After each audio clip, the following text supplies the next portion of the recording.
Wie lange bleibst du denn bei uns? Ich bleibe 3 Monate. Und woher kommst du? Aus Berlin.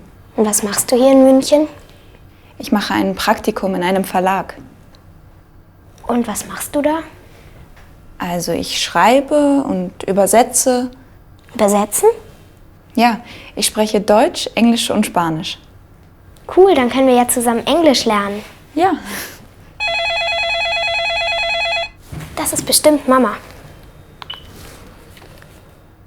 Hallo Mama. Ja, die ist da. Warte. Hier, für dich. Bea Kretschmer? Ja, hallo, guten Tag, Frau Kretschmer. Hier ist Claudia Berg. Guten Tag, Frau Berg.